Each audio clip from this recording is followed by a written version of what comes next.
ओम श्री गुरुभ्यो नमः। हरिः ओम। ओम श्री गुरुभ्यो नमः। हरिः ओम। स्क्रीन शेयर பண்றேன். ம். தியான ஸ்லோகம் சொல்லி பாராயணத்தை இன்னைக்கு சொல்லலாம். ध्यानं शुक्लांबरधरं विष्णुं शशिवर्णं चतुर्भुजं प्रसन्नवदनं ध्यायेत् सर्वविघ्नोपशान्तये पूजन्तं राम रामेति मधुरं मधुराक्षरम् आरुह्य कविता साकां वन्दे वाल्मीकिकोकिलम्। अथ संक्षेप रामायणम्। ध्यानं शुक्लांबरधरं विष्णुं शशिवर्णं चतुर्भुजं प्रसन्नवदनं ध्यायेत् सर्वविघ्नोपशान्तये कूजन्तं राम रामेति मधुरं मधुराक्षरम् आरुह्य कविताशाखां वन्दे वाल्मीकिकोकिलम्। अथ संक्षेपरामायणम्। तपस्वाध्याय निरतं तपस्वी वाग्विदाम्बरं नारदं परिपप्रच्छ वाल्मीकिर्मुनिपुङ्गवम्। तपस्वाध्यायनिरतं तपस्वी वाग्विताम्बरं नारदं परिपप्रच्छ वाल्मीकिर्मुनिपुङ्गवम्। कोऽन्वस्मिन् साम्प्रतं लोके गुणवान् कश्च वीर्यवान् धर्मज्ञश्च कृतज्ञश्च सत्यवाक्यो दृढो व्रतः। कोऽन्वस्मिन् साम्प्रतं लोके गुणवान् कश्च वीर्यवान् धर्मज्ञश्च कृतज्ञश्च सत्यवाक्यो दृढव्रतः। चारित्रेण च को युक्तः सर्वभूतेषु को हितः विद्वान् कः समर्थश्च कश्चैकप्रियदर्शनः। चारित्रेण च को युक्तः सर्वभूतेषु कोकितः विद्वान् कः समर्थश्च कश्चैकप्रियदर्शनः। आत्मवान् को जितक्रोधो द्युतिमान् को न सूयकः कस्य बिभ्यति देवाश्च जातरोषस्य संयुगे। आत्मवान् को जितक्रोधो द्युतिमान् को न सूयकः कस्य बिभ्यति देवाश्च जातरोषस्य संयुगे। एतदिच्छाम्यहं श्रोतुं परं कौतूहलं हि मे महर्षे त्वं समर्थोऽसि ज्ञातुमेवं विधन्नरम्। एतदिच्छाम्यहं श्रोतुं परं कौतूहलं हि मे महर्षे त्वं समर्थोऽसि ज्ञातुमेवं विदन्नरम्। श्रुत्वा चैतत्त्रिलोकज्ञो वाल्मीकिर्नारदो वचः श्रूयतामिति चामन्त्र्य प्रकृष्टो वाक्यमब्रवीत्। श्रुत्वा चैतत्रिलोकज्ञो वाल्मीकिर्नारदो वचः श्रूयतामिति चामन्त्र्य बृहृष्टो वाक्यमब्रवीत्। बहवो दुर्लभाश्चैव ये त्वया कीर्तिता गुणाः मुने वक्ष्याम्यहं बुद्ध्वा तैर्युक्तः श्रूयतान्नरः। बहवो दुर्लभाश्चैव ये त्वया कीर्तिता गुणाः मुने वक्ष्याम्यहं बुद्ध्वा धैर्युक्तः श्रूयतान्नरः। इक्ष्वाकुवंशप्रभवो रामो नाम जनैः श्रुतः नियतात्मा महावीर्यो द्युतिमान् धृतिमान् वशी। इक्ष्वाकुवंशप्रभवो रामो नाम जनैः श्रुतः नियतात्मा महावीर्यो द्युतिमान् धृतिमान् वशी। बुद्धिमान् नीतिमान् वाग्मी श्रीमान् शत्रुनिबर्हणः विपुलांसो महाबाहुः कम्बुग्रीवो महाहनुः। बुद्धिमान् नीतिमान् वाग्मी श्रीमान् शत्रुनिबर्हणः विपुलांसो महाबाहुः कम्बुग्रीवो महाहनुः। महोरस्को महेश्वासो गूढजत्रुररिन्दमः आजानुबाहुः सुशिराः सुललाटः सुविक्रमः। महोरस्को महेश्वासो गूढजत्रुररिन्दमः आजानुबाहुः सुशिराः सुललाटः सुविक्रमः समः समविभक्ताङ्गस्निग्धवर्णः प्रतापवान् पीनवक्षा विशालाक्षो लक्ष्मीवान् शुभलक्षणः समः समविभक्ताङ्ग स्निग्धवर्णप्रतापवान् पीनवक्षा विशालाक्षो लक्ष्मीवान् शुभलक्षणः धर्मज्ञः सत्यसन्धश्च प्रजानां च हिते रतः यशस्वी ज्ञानसम्पन्नः शुचिर्वश्यः समाधिमान् धर्मज्ञः सत्यसन्धश्च प्रजानां चकिते रतः यशस्वी ज्ञानसम्पन्नः शुचिर्वश्यः समाधिमान् प्रजापति समः श्रीमान् धाता रिपुनिषूदनः रक्षिता जीवलोकस्य धर्मस्य परिरक्षिता प्रजापति समः श्रीमान् दाता रिपुनिषूदनः रक्षिता जीवलोकस्य धर्मस्य परिरक्षिता रक्षिता स्वस्य धर्मस्य स्वजनस्य च रक्षिता वेदाङ्गतत्त्वज्ञो धनुर्वेदे च निष्ठितः रक्षिता स्वस्य धर्मस्य स्वजनस्य च रक्षिता वेदाङ्गतत्त्वज्ञो धनुर्वेदे च निष्ठितः सर्वशास्त्रार्थतत्त्वज्ञः स्मृतिमान् प्रतिभानवान्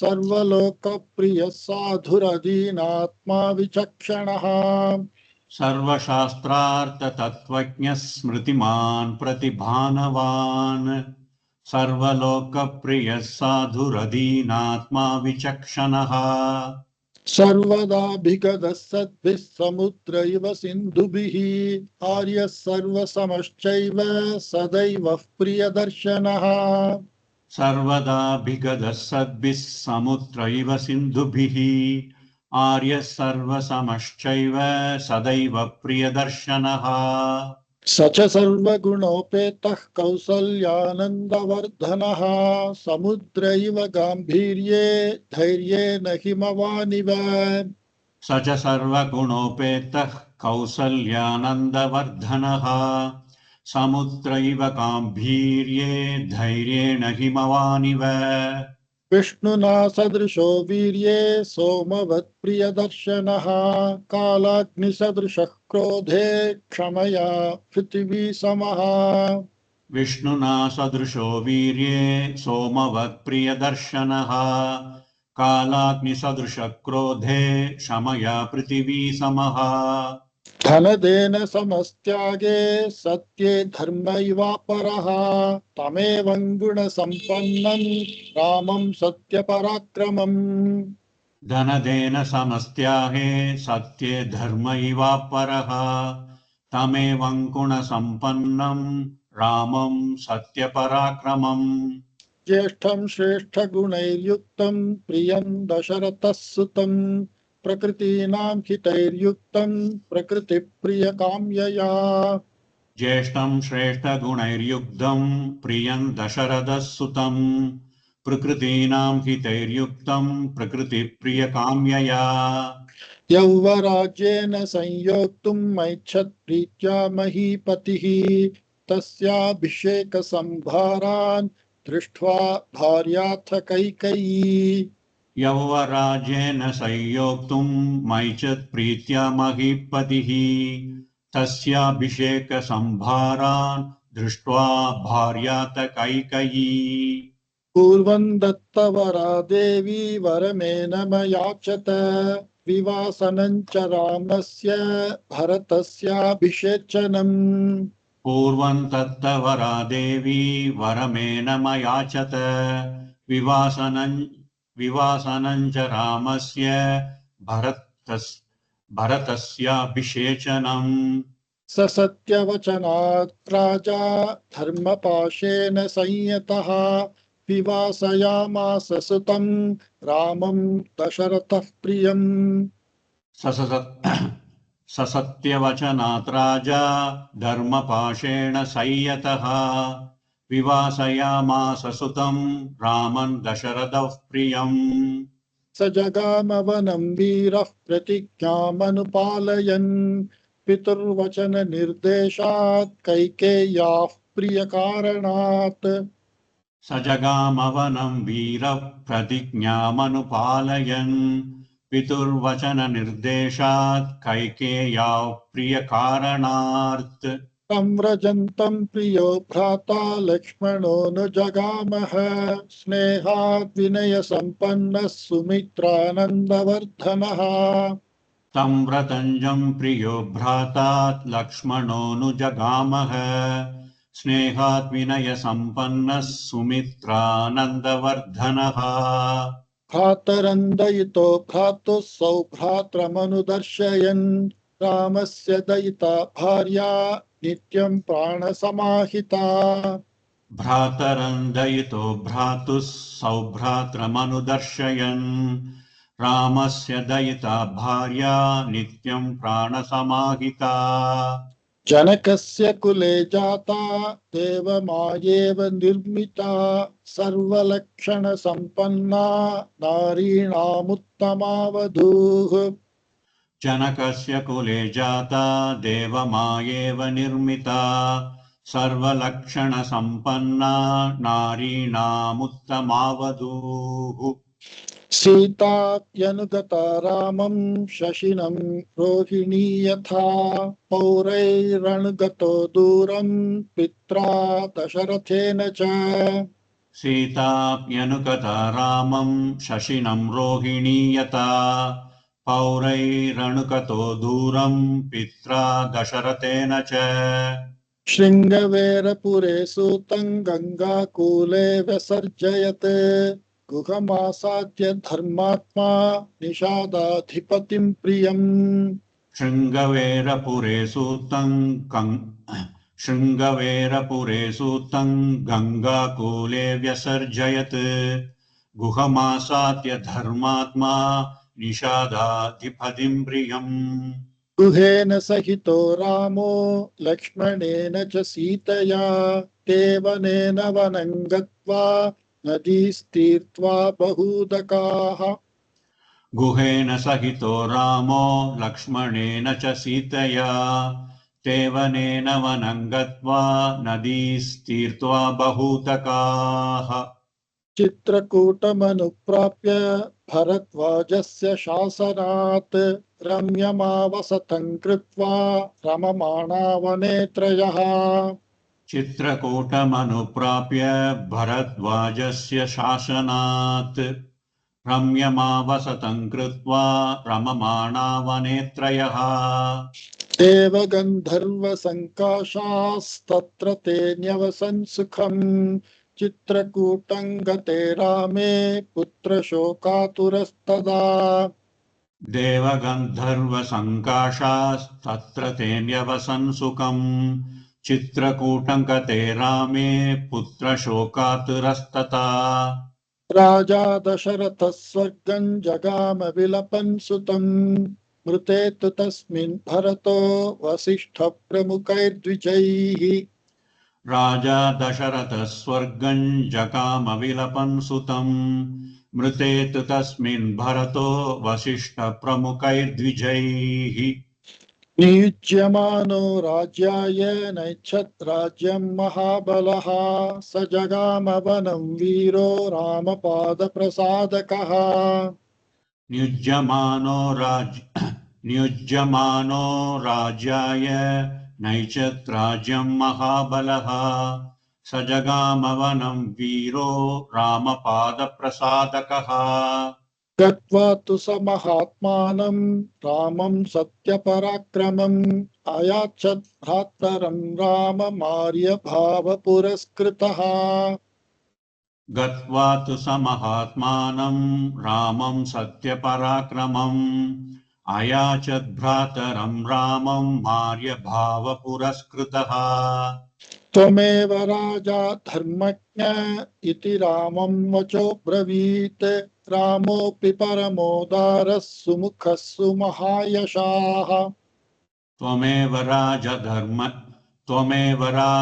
धर्मज्ञ इति रामं वचोब्रवीत् रामोऽपि परमोदारः सुमुखः सुमहायशाः न चैच्छत् पितुरादेशात् राज्यं रामो महाबलः पादुके चास्य राज्याय न्यासं दत्त्वा पुनः पुनः न चैच्छत् पितुरादेशात् राज्यं रामो महाबलः पादुके चास्य राज्याय न्यासं दत्त्वा पुनः पुनः निवर्तयामास ततो भरतं भरताग्रजः सकाममनवाप्यैव रामपादावुपस्पृशन् निवर्तयामास ततो भरतं भरताग्रजः सकाममनवाप्यैव रामपादावुपस्पृशन्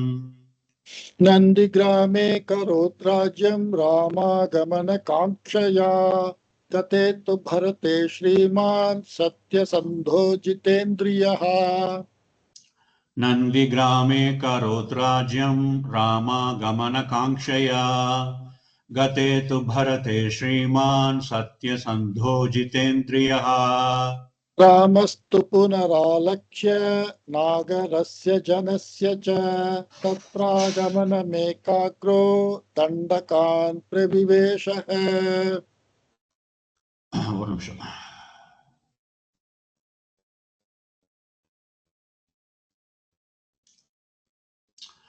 रामस्तु पुनरालक्ष्य नागरस्य जनस्य च तत्रागमनमेकाग्रो दण्डकान् प्रविवेशः प्रविश्यतु महारण्यं रामो राजीवलोचनः विराधं राक्षसं हत्वा शरभङ्गं ददर्शः प्रविश्यतुर्महारण्यं रामो राजीवलोचनः विराधं राक्षसं हत्वा शरभङ्गं ददर्शः सुतीक्ष्णं चाप्यगस्त्यं च अगस्त्य भ्रातरं तथा अगस्त्यवचनाच्चैव जग्राहैन्द्रं शरासनम् सुदीक्ष्णं चाप्यगस्त्यं च अगस्त्यभ्रातरं तथा अगस्त्यवचनाच्चैव जग्राहैन्द्रं शरासनम् खड्गं च परमप्रीतस्तूणी चाक्षयसायकौ वसतस्तस्य रामस्य वने वनचरैः सह खड्गं च परमप्रीतस्तूणिचाक्षयसायकौ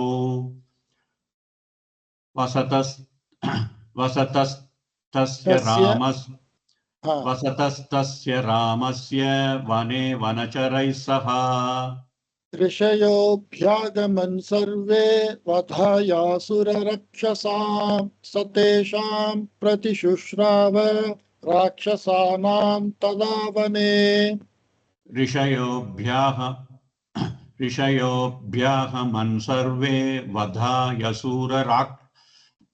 ऋषयोऽभ्यागमन् सर्वे वधायसुररक्षसां वधाया दीर्घ वधाया नेडिल वधायासुर. So we'll have to say like this.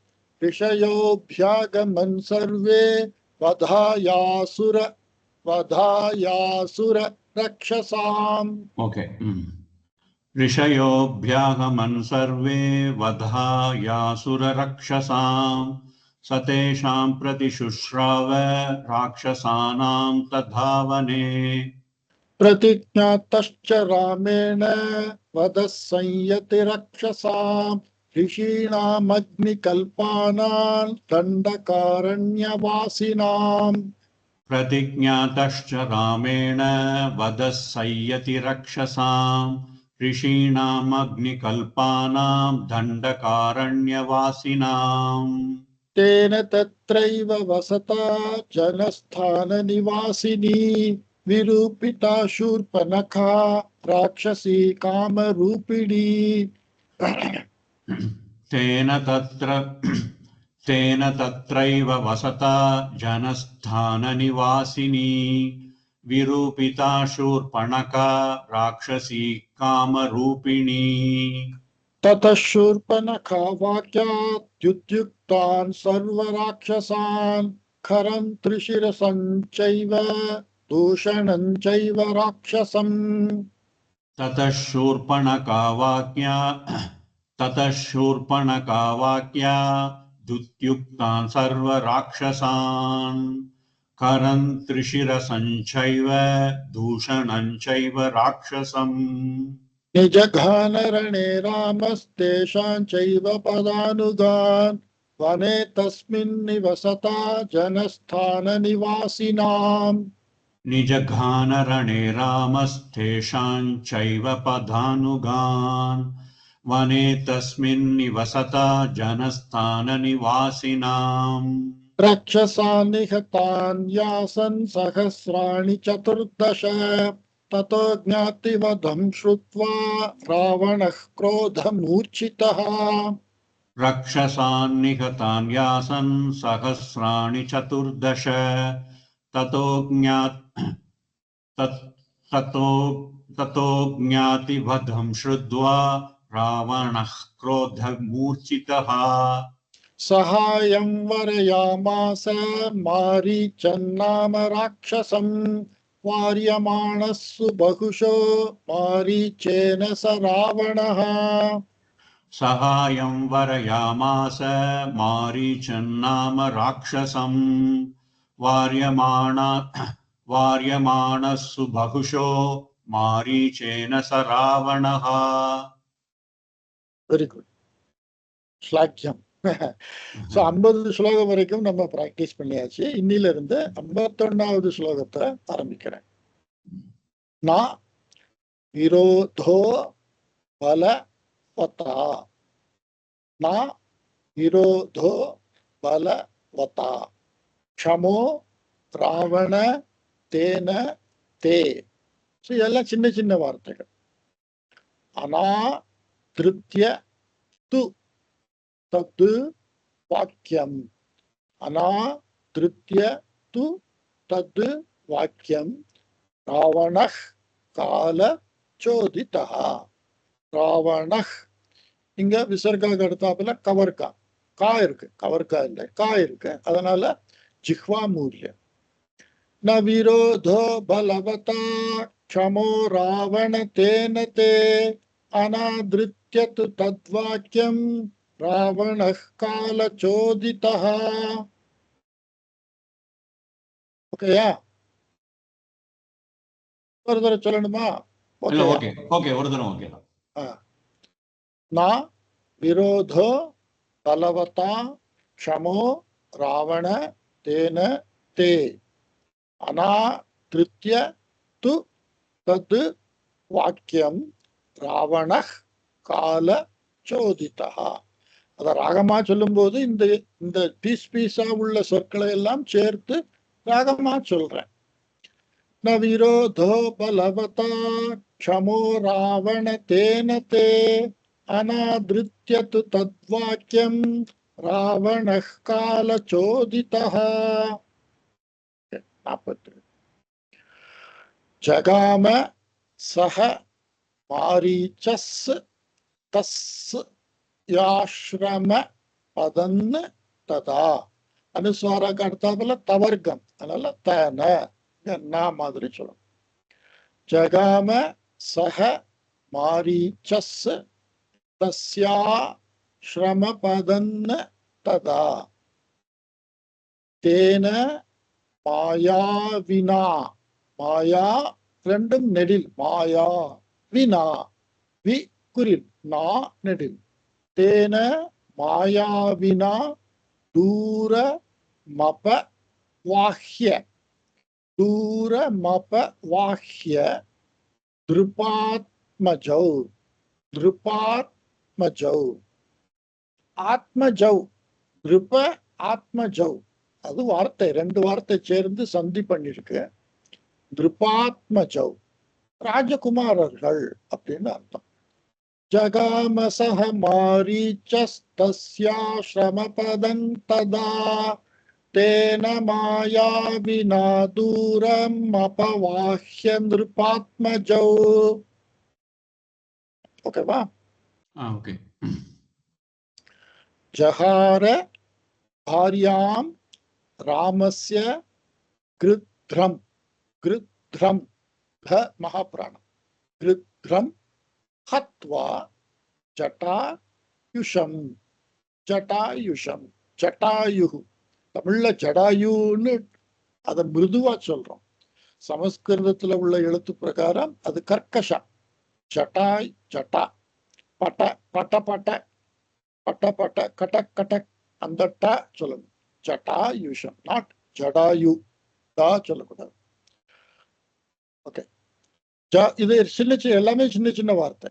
ஜஹார பாரியாம் ராமஸ்ய கிருத்ரம் ஹத்வா ஜட்டாயுஷம். கிருத்ரஞ்ச அனுஸ்வாரக்கு அடுத்தாப்புல சவர்கா ச ச கிருத்ரஞ்ச.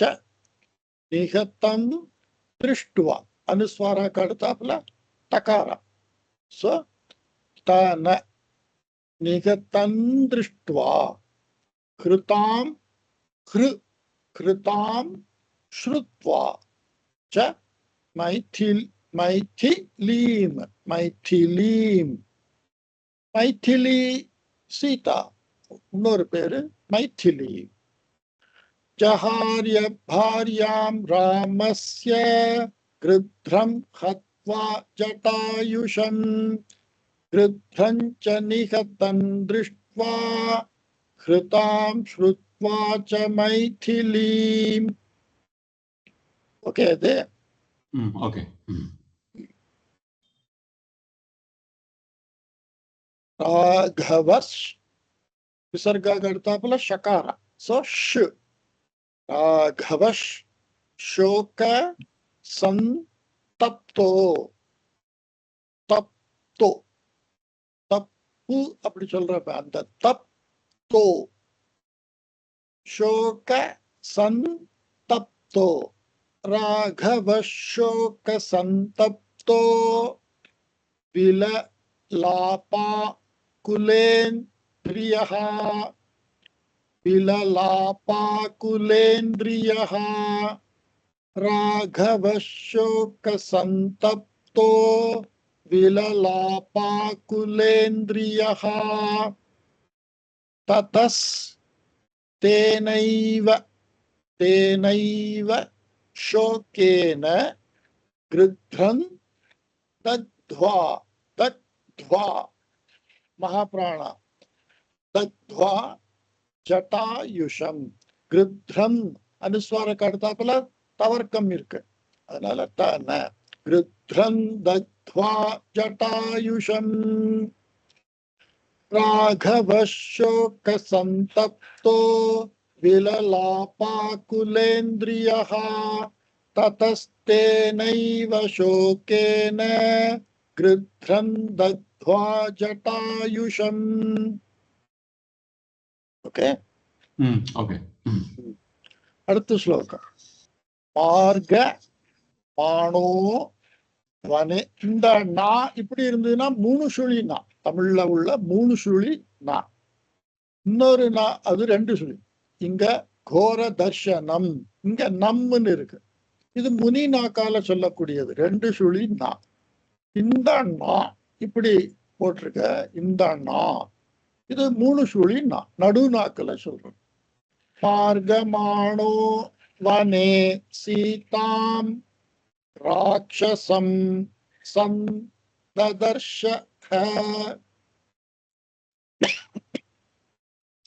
மார்க மானோ வனே சீதாம் ராட்சசம் சன் சன்ன சன்ன ததர்ஷ.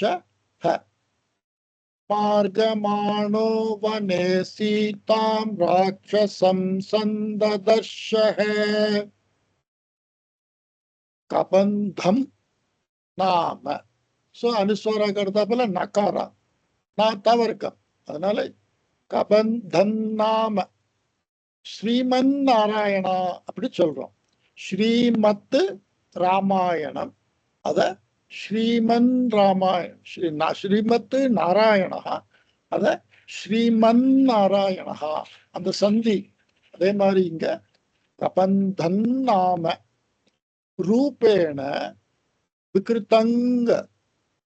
அனுஸ்வாரக்கு அடுத்தாப்புல கவர்க்கம் இருக்கு. கோ கோ மகாபிராணம், கோர தர்ஷனம், கோரமான, தமிழ்ல கோரமா அப்படின்னு சொல்றோம். தமிழ்ல சான்ஸ்கிரிட்ல பல வார்த்தைகள்ல அல்ப பிராணா மகாபிராணா மிருது கர்க்கஷா இப்படி வித்தியாசங்கள் இருக்கு. ஆனா நிறைய சொற்கள் ரெண்டுலயும் ஒரே அர்த்தத்திலையும் பல இடங்கள்ல ஒரே அர்த்தத்திலையும் ஒரே மாதிரி உபயோகத்திலையும் இருக்கு. கபந்தன் நாம ரூபேண விகிருதங்கோர தர்ஷனம், த த மிருது மகாபிராணாதி கோர தர்ஷனம். மார்கமாணோ வனே சீதாம் ராட்சசம் சந்ததர்ஷஹ கபந்தன் நாம ரூபேண விகிருதங் கோர தர்ஷனம். ஓகே, இதுல ரொம்ப சிம்பிள், அதுல ரொம்ப காம்ப்ளிகேட்டடான ப்ரொனவுன்சியேஷன்லாம் இல்லை. ஓகே, அடுத்த ஸ்லோகம். தன் நிகத்திய, தன்னு நிகத்திய மகா பாகுர் ததாக, மகா பாகுர் அந்த இரண்டா மேல இருக்கு. மகா பாகுர் ததாக ஸ்வர்க தஷ்ச சஹா, ஸ்வர்க தஷ்ச சஹா, தஷ் இஷ் இருக்கு, இஷு ச ரெண்டு எழுத்து சேர்ந்து இருக்கு. தன்னிகத்ய மகாபாகுர் ததாக ஸ்வர்க தஷ்ச சஹா, தன் நிகத்ய மகாபாகுர் ததாக ஸ்வர்க தஷ்ச சஹா, தன்னிகத்ய மகாபாகுர் ததாக ஸ்வர்க தஷ்ச சஹா. ச சாஸ்ய கதயா மாச, சச்சாஸ்ய கதயாமாச, யா மா நெடில் கதயாமாச சபரீம் தர்மச்சாரிணீம், தர்மச்சாரிணீம், தர்மச்சாரிணி தமிழ்லையும் தர்மச்சாரன், தர்மச்சாரி. சபரீம் தர்மச்சாரிணீம் தன்னிகத்ய மகாபாகுர் ததாக ஸ்வர்க தஷ்ச சஹா சச்சாஸ்ய கதயாமாச சபரீம் தர்மச்சாரிணீம். இங்கே அனுஸ்வார கர்த்தாப்புல த இருக்கு, த ந நவர்க்கா. சபரீம் தர்மச்சாரிணி, சபரீம் தர்மச்சாரிணீம் அப்படின்னு சொல்லலாம். சபரி அப்படிங்கிறது அது பொதுவா பேர் எல்லாருக்கும் தெரிஞ்சு. அவசரமா நம்ம நேச்சுரலா படிச்சாலே சபரின் தர்மச்சாரிணியும் அப்படித்தான் அது வாயிலே வரும். நேச்சுரலா உள்ள சவுண்டு தான் சந்தியே தவிர சந்திங்கிறது தனியா பண்ணின விஷயம் கிடையாது. நேச்சுரலா பஞ்சக்கிழங்கு அப்படி நம்ம ஒன்ன சொல்லும் போது, நம்ம எப்படி தமிழ்ல ஒவ்வொரு வார்த்தை சொல்லும் போது சிகப்பு, செழுமை, செம் மொழி இப்படி அந்த நிறைய வார்த்தைகளை அந்த சேர்க்கும் போதே நேச்சுரலா வரக்கூடிய அந்த எழுத்து மாற்றத்துக்குத்தான் சந்தின்னு பேரு. அத ரொம்ப விவரமா சமஸ்கிருதத்துல நிறைய சொல்லியிருக்கு. அவ்வளவுதான், தமிழ்ல இருக்கிறத விட அதிகமா அதுல இருக்கு. அதனால கொஞ்சம் குழப்பம், அவ்வளவுதான். ஓகே, ஸோ இந்த இதை ஒரு தரம் இதுல இருந்து 46 வரைக்கும் ஒரு தரம் சொல்றேன். 40 வரைக்கும் 50 வரைக்கும் பண்ணினோம். 51 இருக்கு. ந விரோதோ பலவதா க்ஷமோ ராவண தேன தே அநாத்ருத்யது தத்வாக்யம் ராவணः காலசோதிதः ஜகாம சஹ மாரீச்சஸ் தஸ்யாஶ்ரமபதம் ததா தேன மாயாவினா தூரம் அபவாஹ்ய நிருபாத்மஜோ ஜஹார பார்யாம் ராமஸ்ய கிருத்ரம் ஹத்வா ஜட்டாயுஷம் கிருத்ரஞ்ச நிகதம் திருஷ்ட்வா ஹ்ருதாம் ஸ்ருத்வா ச மைதிலீம் ராகவ சோக சந்தப்தோ விலலாபாகுலேந்திரியः ததஸ்தேனைவ சோகேன கிருத்ரன் தக்த்வா ஜட்டாயுஷம் மார்கமாணோ வனே சீதாம் ராட்சசம் சந்ததர்ஷः கபந்தன் நாம ரூபேண விக்ருதங் கோரதர்ஷனம் தன்னிஹத்ய மகாபாஹுர் ததாஹ ஸ்வர்கதஷ்ச சஹ சச்சாஸ்ய கதயாமாஸ ஷபரீன் தர்மச்சாரிணீம். ஓகே, இது வரைக்கும் சொன்னது ஓகேவா? ஓகே. நம்ம 60 வரைக்கும் இன்னைக்கு பண்ணலாம். அப்படி 10 ஸ்லோகமா. ஸ்ரமணாம் தர்ம நிபுணாம் அபிகச்சேதி ராகவ. சோ இங்க தர்ம நிபுணாம் அப்படிங்கிறதோட முதல் பாதம் முடியறது. ஸ்ரமணான் தர்ம நிபுணாம் அப்படிங்கிறதோட முதல் பாதம். அதுக்கப்புறம் அபிகச்சேதி ராகவ, இது 2வது பாதம். சோ இந்த மகாரமும் அகாரமும் சேர்ந்து மா அப்படி எழுதியிருக்கு. சோ நம்ம நேச்சுரலா ஸ்லோகத்தை வாசிக்கும் போது அங்க நின்ன மாதிரியும் மகாரத்தை சொல்லலாம், ம அதோட சேர்த்து சொல்ற மாதிரியும் சொல்லலாம். அது ஸ்மூத்தா சொல்லணும். எப்படின்னா, ஸ்ரமணான் தர்ம நிபுணாம் அபிகச்சேதி ராகவ, ஸ்ரமணான் தர்ம நிபுணாம் அபிகச்சேதி ராகவ, நிபுணாமபி மகாரா சொன்ன மாதிரியும் இருக்கும், இம்மன்னா சொன்ன மாதிரியும் இருக்கும். அப்படியான ஸ்மூத்தா நம்ம சொல்லலாம். அபி பி மகாபிராணம், ச மகாபிராணம், த மகாபிராணம், க மகாபிராணம். சோ இந்த ஸ்லோகத்துல முதல் சரணத்துல 4 மகாபிராணம் இருக்கு. சோப்யகச்சன் சோப்ய சோப்ய கச்சன் ச மகாபிராணம், ஹ மகாபிராணம், மகா தேஜாஷ் விசர்காக்கு அடுத்தாப்புல ஷகாரா இருக்கு. சோ ஜாஷ் மகா தேஜாஷ் ஷபரீம் சத்ரு சூதனஹா. சோப்யகச்சன் மகா தேஜாஷ் ஷபரீம் சத்ரு சூதனஹா. ஸ்ரமணாம் தர்ம நிபுணாம் அபிகச்சேதி ராகவ, சோப்யகச்சன் மகா தேஜாஷ் ஷபரீம் சத்ரு சூதனஹா. ஓகே, அடுத்த ஸ்லோகம். ஷபர்யா பூஜிதஸ் விசர்காக்கு அடுத்தாப்புல சகாரா. சோ இஸ்ன்னு சொல்லணும். ஷபர்யா பூஜிதஸ் சம்யக் சம்யக் ராமோ தசரதாத்மஜஹ. தசரத ஆத்மஜஹ. ஆத்மஜஹான்னா பிரியமானவன் அர்த்தம். ஆத்மா ஆத்மா ஆத்மானா செல்ஃப். ஆத்மஜஹா தன்னிலிருந்து ஒட்டிறது, நம்மிடமிருந்து பிறந்தது, அது ஆத்மஜா. சோ எல்லாருக்கும் எல்லா பையன் பொண்ணு ஆத்மஜாஹா. ஆத்மஜானா புல்லிங்கம் ஆண்களுக்கு, ஆத்மஜா பெண்ணிங் ஸ்ரீலிங்கம், பெண்ண ஆத்மஜா, பையன ஆத்மஜஹா அப்படி சொல்லணும். ஷபர்யா பூஜித சம்யக் ராமோ தசரதாத்மஜஹா. த மகாபிராணம், எல்லாம் இந்த லைன்ல அல்ப பிராணம்.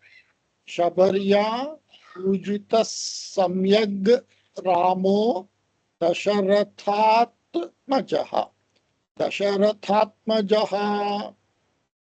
பம்பா பம்பா தீரே, பம்பா பா ருது, பம்பா கர்க்கஷம். சோ இங்க எழுதியிருக்கிறது தமிழ்ல பம்பா நதி அப்படி சொல்றோம். பம்பா அந்த பாவ மிருதுவா சொல்றோம். இங்க எழுதியிருக்கிறது மிருது இல்லை. பம் பா, இந்த பா இந்த பா ரெண்டு ஒரே பா. பம் பா பம்பா पंपातीरे हनुमता संगतो वानरेणः पंपा तीरे हनुमता संगतो संगतो वानरेण वानरेण ह पंपातीरे हनुमता संगतो वानरेणः शबर्या पूजितः सम्यक् रामो दशरथात्मजः पंपातीरे हनुमता संगतो वानरेणः.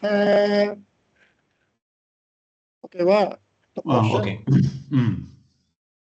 ஹனுமத் மத் இந்த தகாரம் மிருது.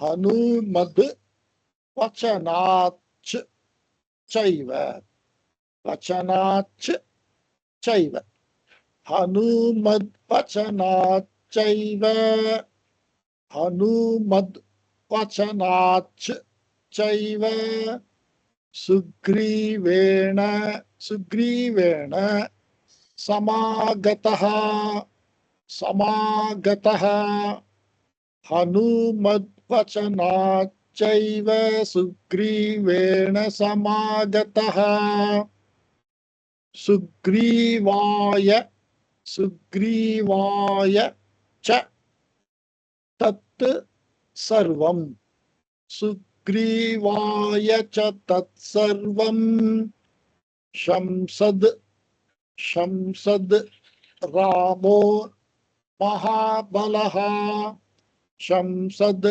रामो महाबलः सुग्रीवाय च तत्सर्वं शंसद् रामो महाबलः हनुमद्वचनाच्चैव सुग्रीवेण समागतः सुग्रीवाय च तत्सर्वं शंसद् रामो महाबलः.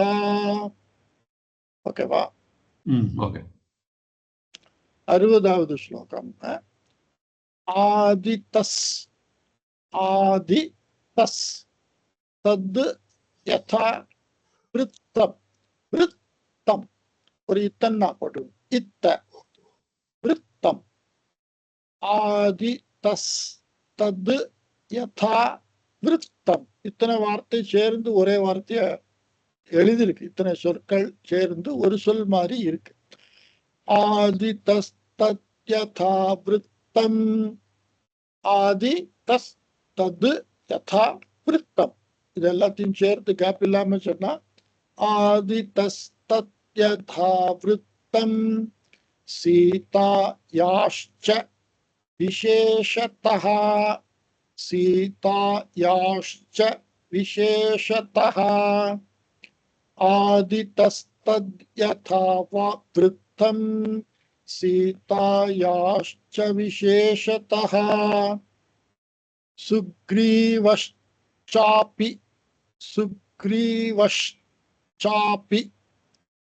तत् सर्वं सुग्रीवश्चापि तत्सर्वं श्रुत्वा रामस्य वानरः श्रुत्वा रामस्य वानरः आदितस्तद् यथा वृत्तं सीतायाश्च विशेषतः सुग्रीवश्चापि तत्सर्वं श्रुत्वा रामस्य वानरः.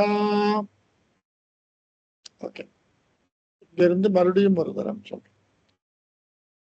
श्रमणां धर्म निपुणामभिगच्छेति राघव सोऽभ्यगच्छन् महातेजा शबरीं शत्रुसूदनः शबर्या पूजितः सम्यक् रामो दशरथात्मजः पंपातीरे हनुमता संगतो वानरेणः हनुमद्वचनाच्चैव सुग्रीवेण समागतः सुग्रीवाय च तत्सर्वं शंसत् रामो महाबलः आदितस्तद्यथा वृत्तं सीतायाश्च विशेषतः सुग्रीवश्चापि तत्सर्वं श्रुत्वा रामस्य वानरः. ஓகேவா? 10 ஸ்லோகம் இன்னைக்கு சொற்களை பிரிச்சு எப்படி எப்படி சேர்த்து எப்படி ராகமா படிக்கணும் அப்படின்னு சொல்லியிருக்கேன். அதை நீ வேணும்னா தமிழ்ல எழுதிட்டு பிராக்டிஸ் பண்ணிட்டு நாளைக்கு நம்ம மறுபடியும் இந்த 60 வரைக்கும் பாராயணம் பண்ணிட்டு மேல ஸ்லோகங்களை படிக்கலாம். ஓகே. Okay okay. என்னமா அது கேட்கணும்னா கேளு, இல்லைன்னா நம்ம கிளாஸ் இதோட நம்ம முடிச்சுக்கலாம். 10 ஸ்லோகம் அப்படி ஒரு முடிச்சுக்கலாம். ஓம் சாந்தி சாந்தி சாந்தி. ஓம் சாந்தி சாந்தி சாந்தி. ரெக்கார்டிங் ஸ்டாப் பண்ணி